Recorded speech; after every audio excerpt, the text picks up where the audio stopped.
welcome back to Telgo Community. We just wanted to talk to you today a bit about how you came to Bradford and your life in Bradford. Okay. Well, I came to Bradford when I was 4 years old. My papa got a job with a clothing company called Camellas as a designer, and we moved to Clayton, and I've lived in Clayton ever since. It's a long time ago, since 1948. So yeah, it's a long time. So I grew up here, went to school here, went off to university in London, came back, worked at Leeds, and then at Bradford. What is it that you're doing at Bradford University? Well, at Bradford University now, I'm formally retired. I mean, the university I work closer with is Leeds Beckett University now, and the Open University. I'd like to do things with Bradford because it's close to my heart. And one of the things we're setting up is a company called Education for the Fourth Industrial Revolution. And since Bradford was at the front of the first industrial revolution, we'd like to put it at the front of the fourth industrial revolution, when really in the first industrial revolution, muscle power, horsepower was taken over by steam engines and machines. The second, electrical drives, electric motors and all this took over from steam. Third one, we took in computers to do a lot of work. And the fourth one's really taking over brain power to automation. do things that we know we do. Well, it's more than automation. I mean, effectively, the thing that people will see mostly self-driving cars, but there's an enormous range of things, and we're always already seeing it with, well, when you go on to chat on the web, you're usually talking to a computer. Yeah. And often, even when you ring people up, you can be talking to a computer. They can parse natural language quite well now, can't they? Yeah. So all those things are happening, and that's what we'll see more and more. I think so it's a completely different opportunity, a different way of living. It'll reduce the costs of all the things that we make and use enormously, and open up the possibility. And if the education system stays as it is now, then we'll see massive unemployment. But what we want to educate people so that they can be innovative and creative. And there's enormous opportunities. There's a million subjects out there. There's jobs are about what people want and need and enjoy doing. But that's not what we do now. What we do now is we find someone who can make a profit out of whatever we're doing, and it goes like that. And it's well, we need to change. What sort of plans do you have to put Bradford at the centre of this fourth industrial revolution? Well, we've set up the company. Nothing's happening about it at the moment, and most of the work I'm doing is with Leeds Beckett, actually. I'd like to make the proposals to Bradford University that we set it up as a centre and set up with a curricula. We've got curricula we've been developing at Leeds Beckett, but it sets up with curricula for the university, but also for schools as well. And it's not just about the young people, it's not just about teachers, about parents as well.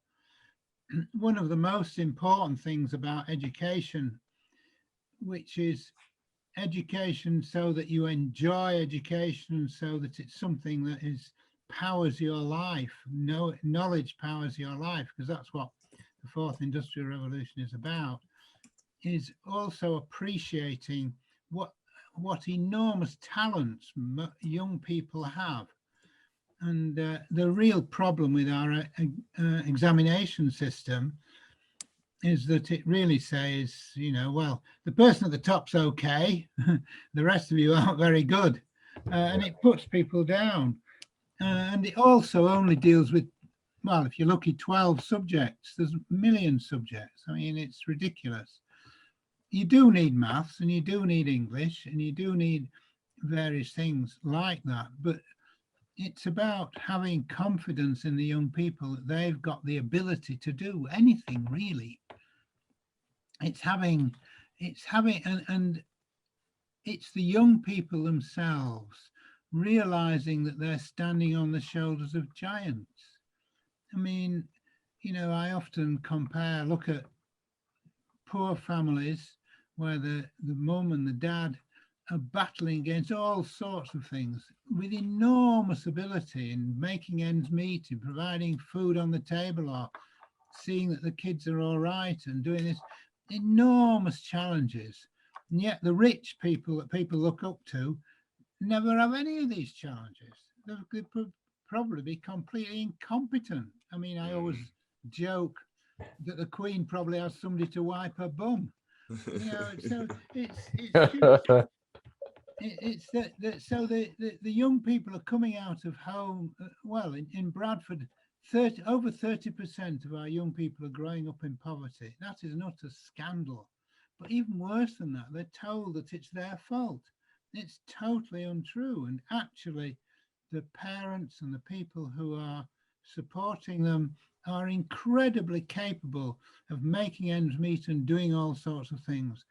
Of course, some of them, it just gets too much for them and they take to drugs, or they have all sorts of mental health problems. But by and large, the young people there have the ability and the capability to do wonderful things. And what's very wrong with our education system is that they don't tell young people that. So often young people are told that they're rubbish. You can run away, you can't do it, you're hopeless. And it's just totally wrong.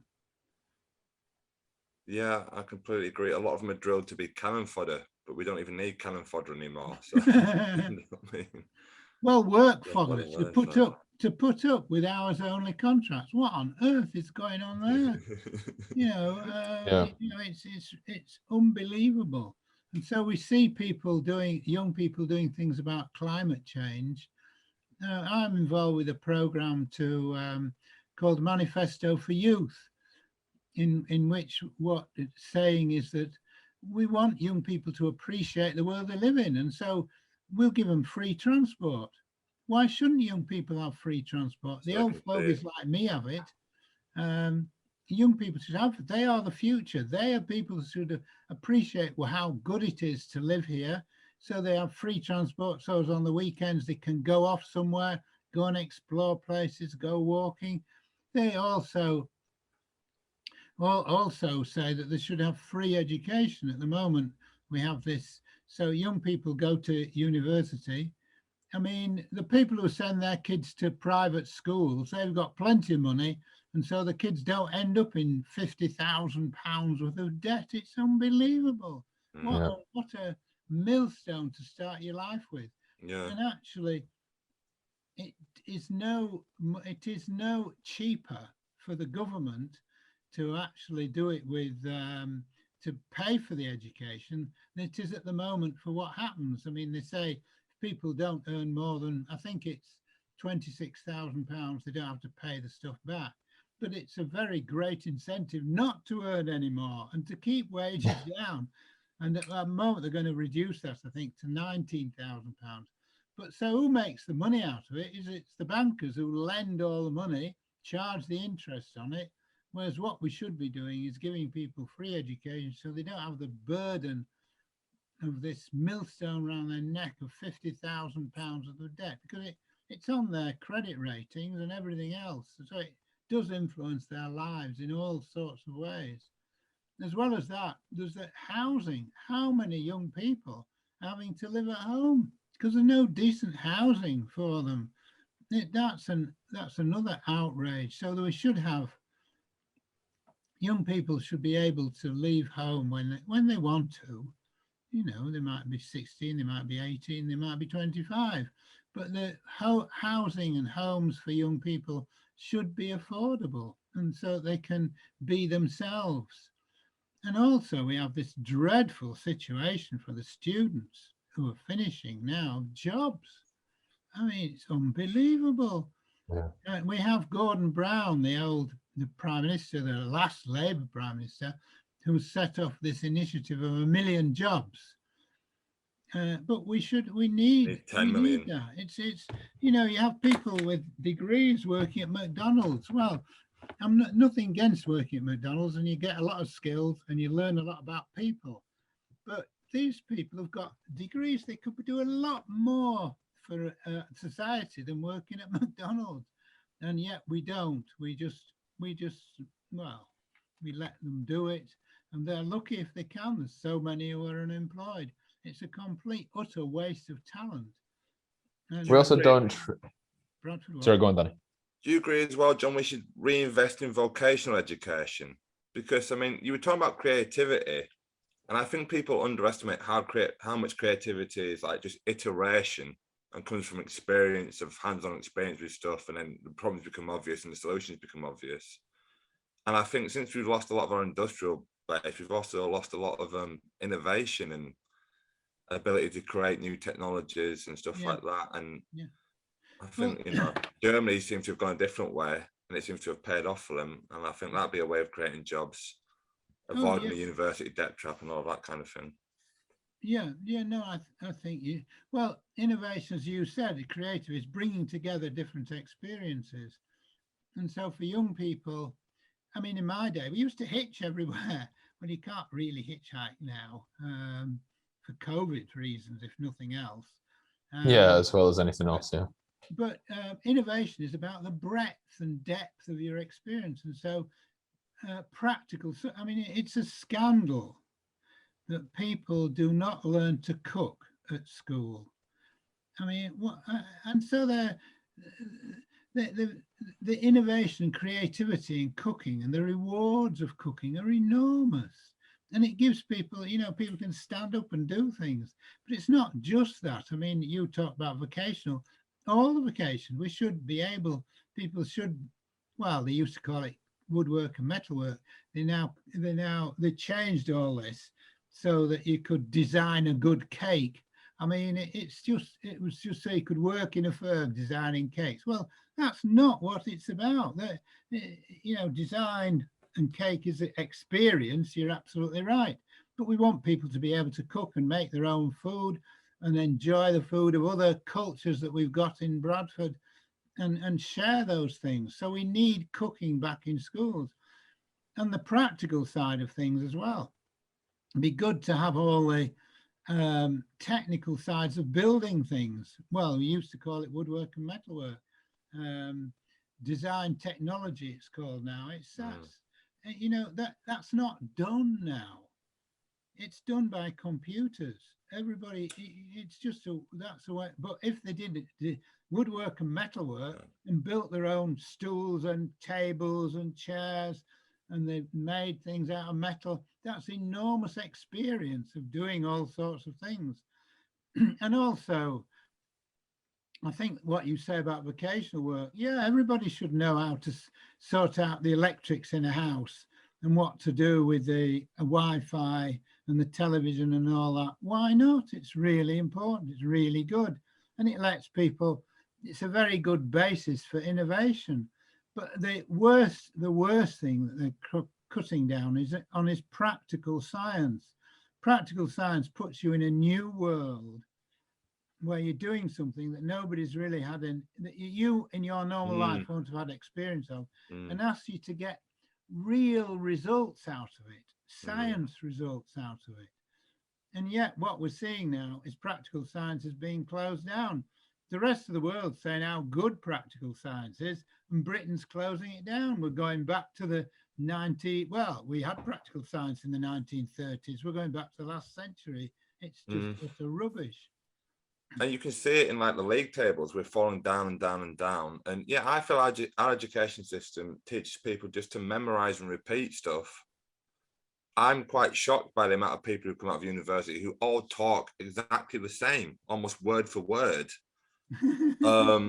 It's always quite galling to me. It gets me quite angry. And yeah, and the impression people have got is that the sort of world's figured out. There's sort of some conveyor belt you can go down and it's going to get you where you're going. And there's no sort of incentive is to go and figure stuff out for yourself. Learn some new stuff. Find something out that other people don't know, and then tell them about it and share it. The education system seem to discourage that. Just repeat what we're telling you over and over again. Yeah.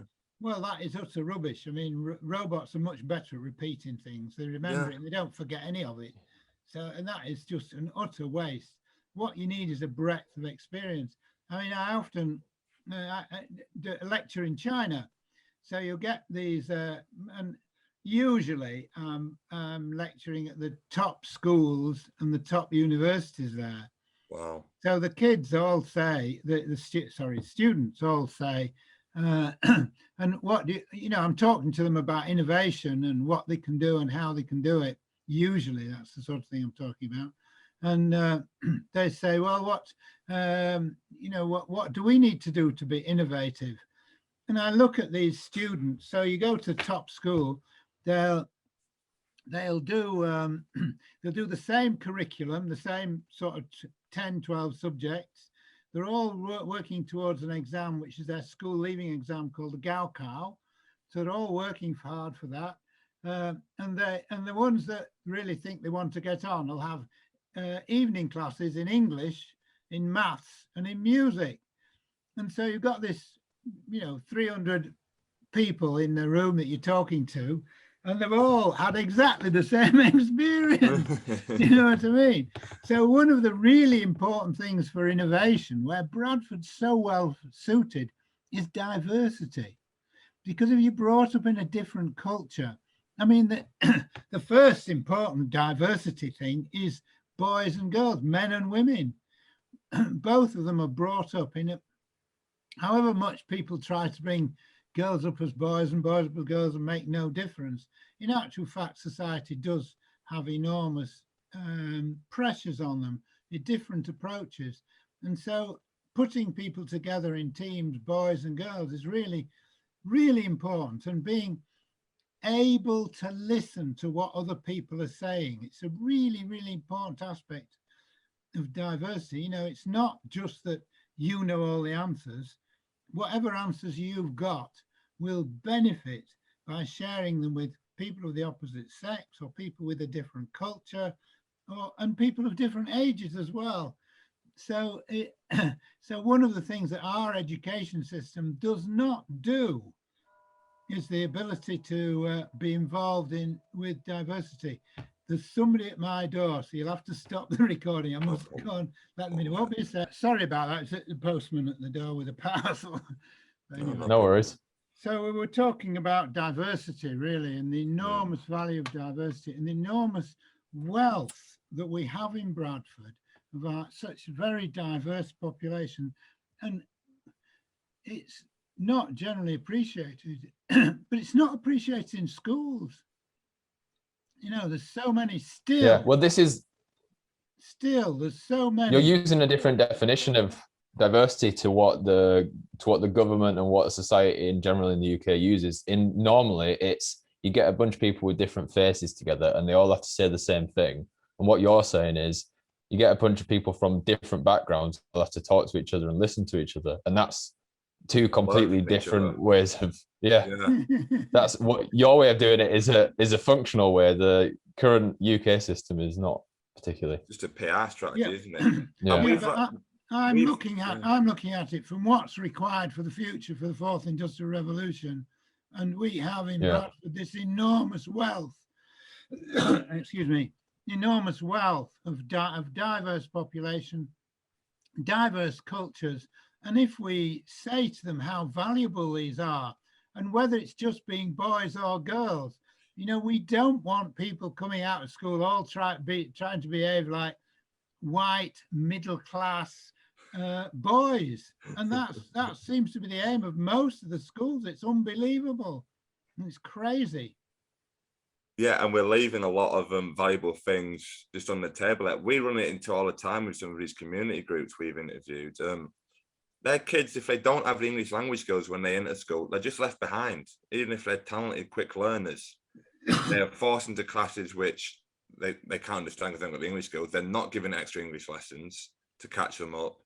And they're just left behind. And a lot of these groups, I think they'd love what you're saying. It'd be really interesting. A lot of them, some of their parents have quite deep, some of their parents have PhDs, but they just don't They're not counted over here. A lot of our parents are very keen on education. A lot of them are very keen to get involved with technology.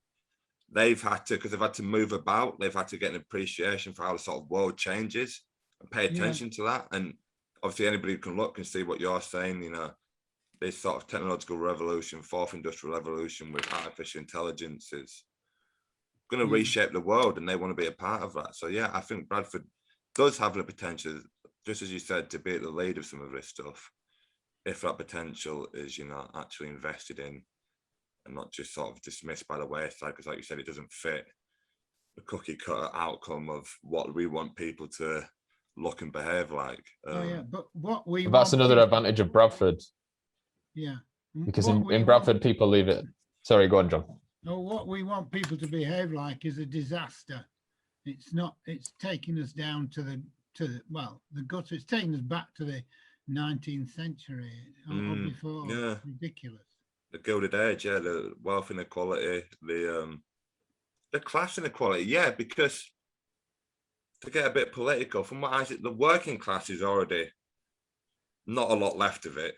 And the middle class now is being forced, a lot of that's being liquidated down into this underclass of God knows what. I mean, I want to say reserve labor pool, but like you said, labor is not really a big issue now of how powerful computer technology is. So I don't know. Like you said, they come out with university degrees and then get forced into minimum wage jobs in the service sector, which even the service sector is, you know, going to be massively changed by these technologies. Like you said, computers can, you know, all your stuff, it used to be a call center, a automated system, computer system can do that now.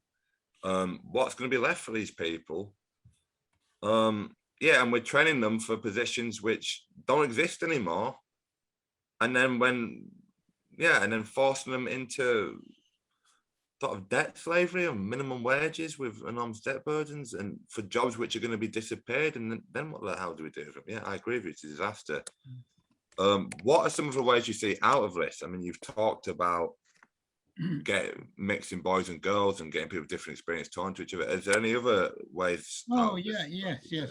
So the really important thing is changing education, is a different approach. I mean, getting Bradfordians to realize what enormous wealth we have in our diversity. I mean, diversity is so important because the future is being innovative in the thousands, millions of ways in which people are interested in innovation and creativity, and the opportunities that gives you for providing excuse me, the opportunity that gives you for providing products and services for the rest of the world. But in order to do that, we want our young people and our young parents to appreciate how good they are, what talents they've got, and how good they are in just even the poorest ones keeping going and doing all the things under the immense pressures. And so we want young people to be proud of who they are, proud of their parents, proud of their grandparents, and going back, if you look, well, 100 years, what people in Bradford were doing. 100 years ago, it's 5 generations, it's 32, you've got 32 great-grandparents down that. But if you go 200 years, you've got 1,000. And so you've got an enormous talent that is there in all our young people. And so we want them to stand tall, walk proud, and be proud of who they are. And that's so different to what happens to young people today. And even when they start school, they're still being crippled by this approach that they aren't really, that's not for the likes of you sort of thing. And it's utter rubbish. And it's certainly not what is given and what is said to the likes of Boris Johnson and his lot, who are told they can have anything. And so we get a prime minister, we get a culture of lies. We live in a society where even the old French ambassador said that people lie for political purposes. It's a way in which people carry on, and that's not our young people, we don't want them to lie. We want them to be honest, but we also want them to be proud of who they are. And if so, at school at 5, you're getting people who are proud of who they are, proud of their past, proud of their grandparents, and knowing the sorts of things their grandparents did, they'll know they can do this education. They'll be keen to do it and keen to do what they want to do. So that's the very first thing that you need. The second thing that you need is diversity of experience. So we were talking a bit about that, about all the things that are available, but also being able to travel around and go and look at Bradford. You know, we walk around go to the inner city schools in Bradford. The kids have never seen a cow or a sheep. Yeah, and they're not that far away, are they, in Bradford? And they're not far away The from countryside's only a few miles away. Yeah. Or Keighley even. I don't know any of the primary schools in Keighley, but you might even be the same there. I don't know. But certainly we need the kids to be able to start appreciating the world that they live in. And that's about, well, we say manifesto for youth, free transport, but sort of 7, 8, 9 years old are too young to do that. But we need to open up all these things for them. Now, I'm not against computer games, and they have a place to play, and television has a place. And certainly for younger people, opening up what's possible around the world by seeing TV can do all that.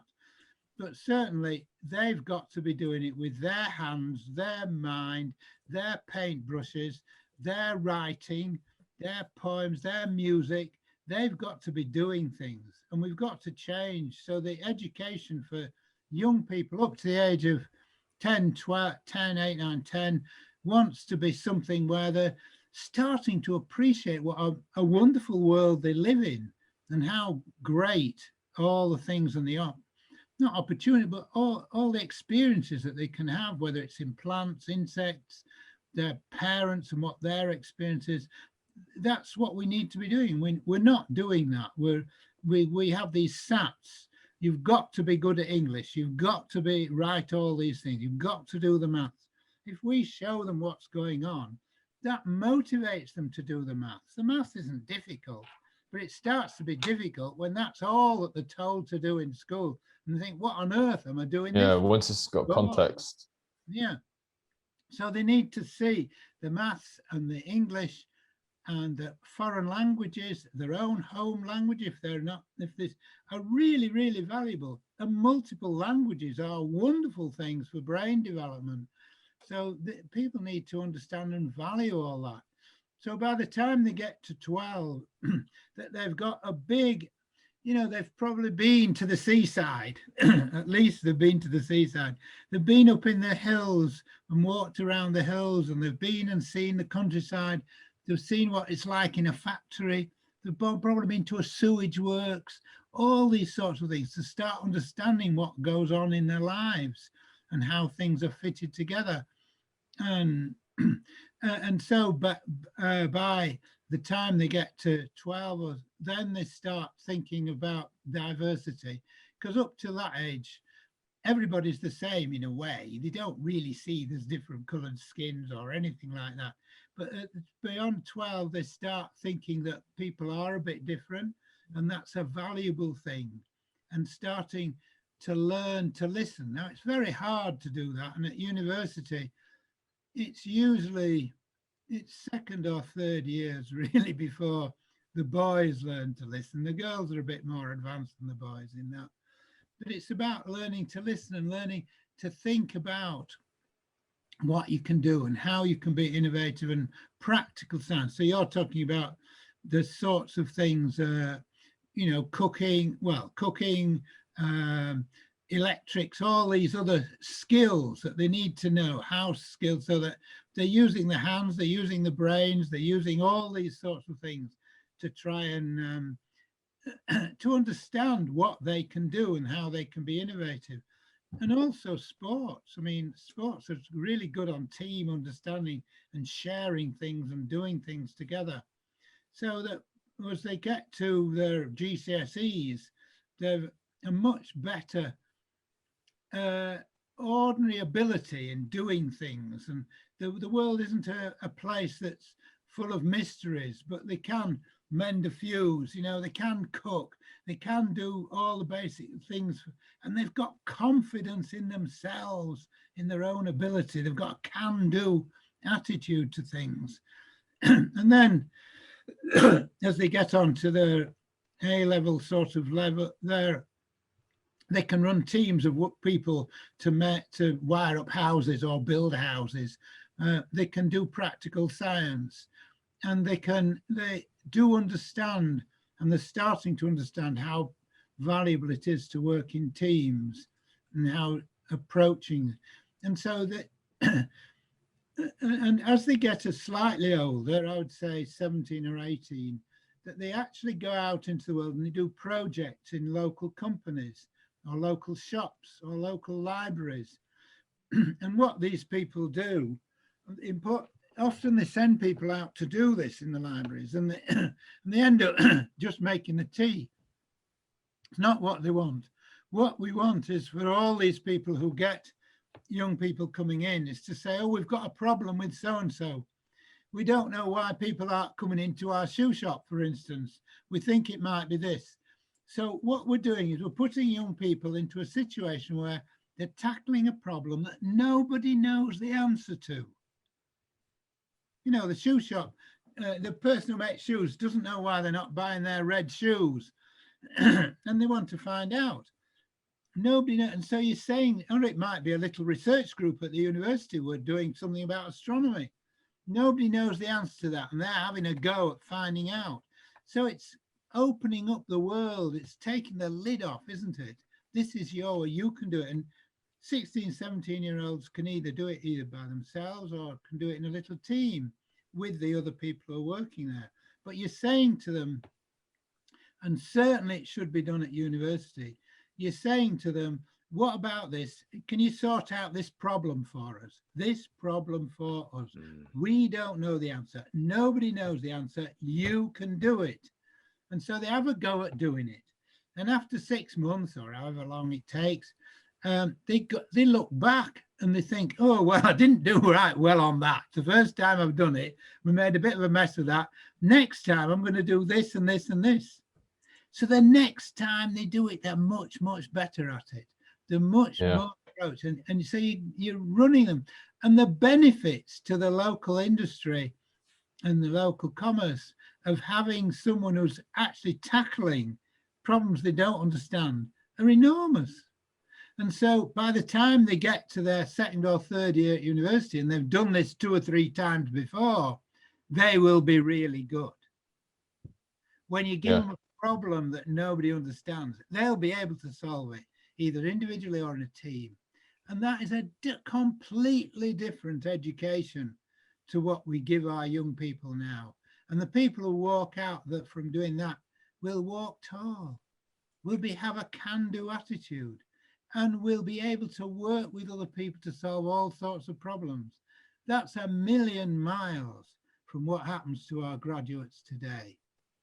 And it starts when you're 2 years old. It's not when you're before. But we can do it in Bradford. We've got the parents who are dead keen to do it, haven't we? And we need to persuade the Education Authority and the universities, and more than anything, the schools. I mean, the schools are locked into a system of where they sit in the league tables. Ofsted talking about good education, which is often just rubbish. You know, they have the SATs thing of unmotivated kids trying to do things that they're not interested in. And we have the examination system where, well, with a bit of luck, by the time they get to 14, they start to think it's worthwhile and I better do this, even though it's boring as hell. And they start doing it.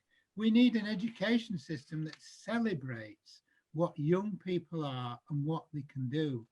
And when they feel valued, young people can do anything, and they can do all the maths and the science, they can do everything. But we don't celebrate that. We put people down. We put them in boxes and say, oh, you're a failure. And certainly we have a lot of Bradford is a welcome to immigrant city, and we have a lot of people, and they are the creme de la creme of these other countries they've come from. They're highly motivated people, and as you said, often the mums and dads have PhDs, are really capable people, and we push them in schools. We don't give them, we don't encourage them and help them to learn English and help them to fit in. We tell them the rubbish. It's a scandal. It's an enormous waste of talent and a great waste and loss for Bradford. And so you asked me about what we think of education for the fourth industrial revolution. That's what we need. And what's worrying in many ways is that other people are starting to do it. Britain is miles away.